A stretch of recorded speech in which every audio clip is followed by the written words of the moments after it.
A particular religion that has the majority of its followers found historically in Europe, yet are found across the globe today, is based on the blind faith of its followers to trust their leaders and teachers rather than the testable facts available to us in history.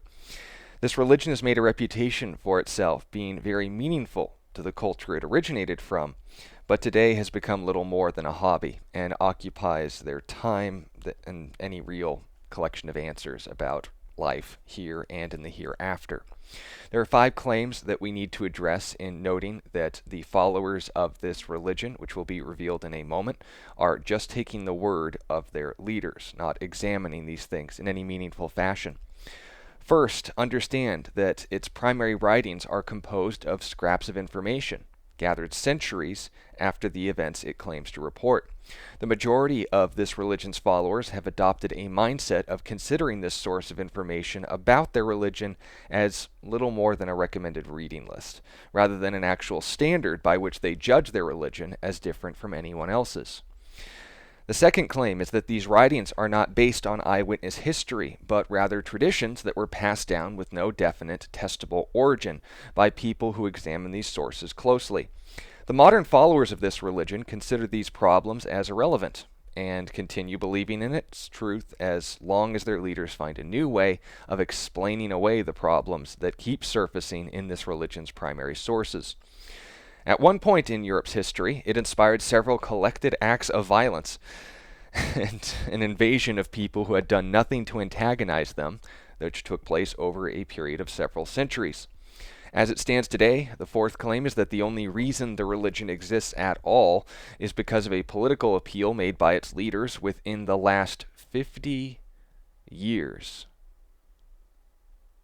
And the fifth claim is that these leaders continue to redefine it on a whim and depend on the willful ignorance of its followers to simply take their word for it and dismiss all critical examination of this religion in any meaningful sense. So long as this religion remains defined by its leaders rather than its sources, we can't come to any meaningful conclusions about it unless we assume that the pagan foundation, founded in 1972 in Iceland, are the ones getting those facts straight 100% of the time. Now, you may have thought among some of those that I was speaking of Christianity, but I'm not. I'm speaking of Odinism. And I'm going to back up all of these claims from Odinist sources available for reading today. The first claim that stated that its primary information about it is composed of scraps of information gathered centuries after the claims it supposedly reports is the Poetic and Prose Eddas, which, unlike the Bible, are collections of oral tradition that were gathered centuries, if not millennia, after the events that they report. The Bible is a collection of first-hand eyewitness history that was preserved through the ages. We don't know the first person who wrote these things down, and it is presumed to be Odin. Since there's zero documentation for the actions and activities of these gods known as the Azir, they have to push these dates beyond the realm of all reported history, which would go around 4,000 years before the time of Christ. They would, of course, push this further, and you can read this in Stephen McNellan's article on the questions about Odinism, who is a representative, by the way, of the Asatru Alliance in the Vortru magazine, which was published in 1995, at least this article was, and it was updated and affirmed in 2019. The time of this recording is only 1 year removed from that information, so this is very current data. Likewise, the earliest source that we have on the text of Odinism is the Codex Regis, dated to the 1300s AD, or modern era, if you prefer. This was dated to the 1300s, according to the Christian bishop, by the way, Brynjolfur Sveinsson, who discovered it.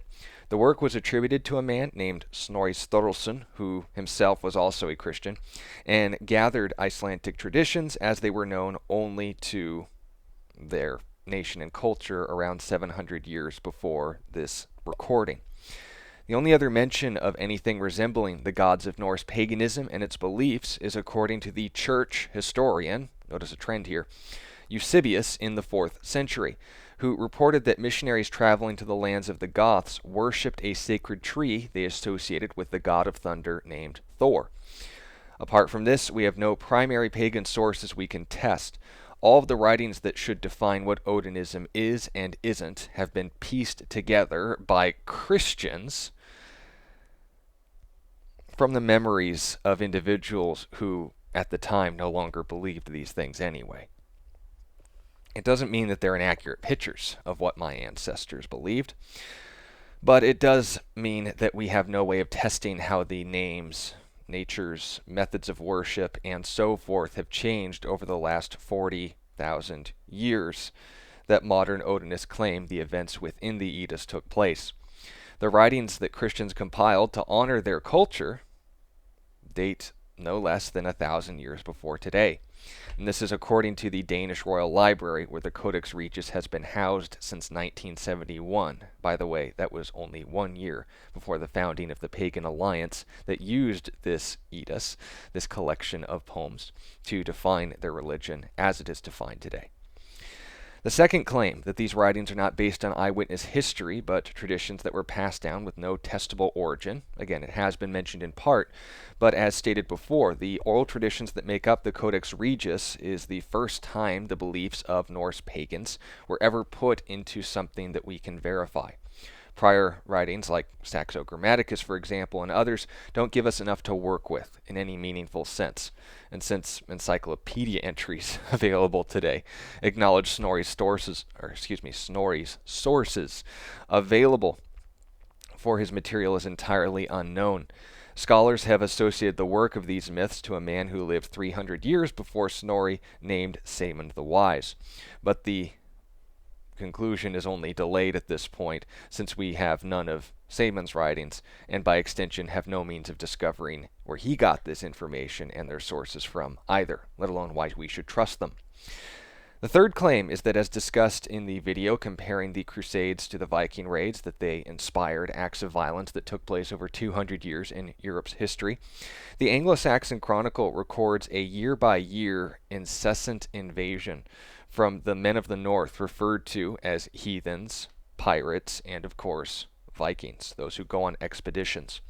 These 200 years composed not only violence, but plunder of northern Europe, and are given the grace of assuming that what 500 years of oral tradition was unchanged the moment Snorri decided to write them down.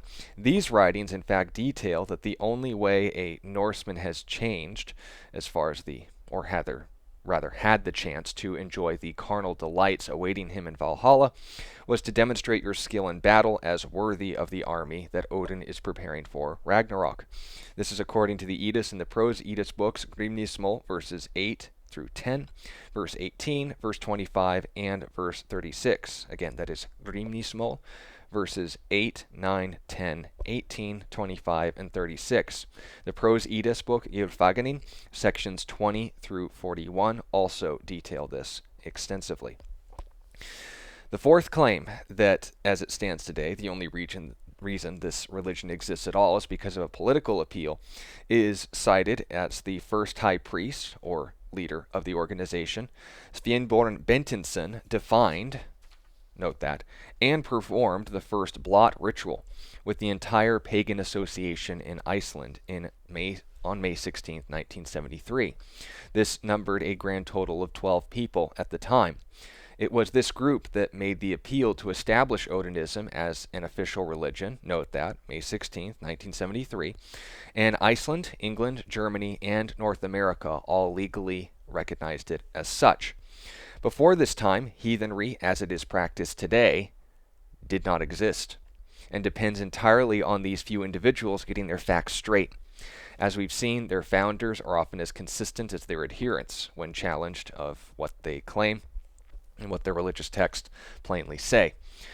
This has been documented and sourced in Iceland's history and reported on by Magnus Svin Helgason, who is the editor of the Icelandic magazine. You can check that out on your own time. And the final claim, that the religion remains defined and dependent on these founders and that its adherents follow it through blind faith in them. Again, these conclusions are my own, but are informed and established by the available data. I am aware that some Christians approach their faith this way. But we don't look to the followers in order to get a complete picture of the direction they're supposed to be going. Understand that. We don't look to the followers to get a complete picture of the direction they're supposed to be going. The clearest picture of any religion is going to be in its founder and the writings that they left behind. It is from there that we judge whether those followers are going the right direction, and by the first one to lay it down as the true religion, whether he was going the right direction. Since its founders can't be found, and since its followers are simply following other followers, they're all following a book that can't be tested in any meaningful way. I can't recommend Odinism as a religion worth following on these bases. But if you're interested in a god that you don't have to take a priest's word for, notice you don't have to take a priest's word for, I would recommend Jesus Christ. But as an exhortation, even to my fellow Christians, if you unfortunately read these claims and would find that they have been more true than your application of Christianity as well as Odinism, understand this video as an exhortation to you as well. Go back to the source, go back to the founder, because while we can't find them for Odinism, we can find, test, and trust that they got their facts straight when it comes to Christianity. I look forward to seeing your comments and discussing this with you further, and I only ask that you are sincere and respectful. The sincerity and respect provided will be returned. Until such a time, I'll look forward to those discussions. I want to remind you that Jesus loves you, and he has far more to offer you than a priest ever could. We judge that priest based on whether or not they're following him. As far as the Satru, they can't say the same.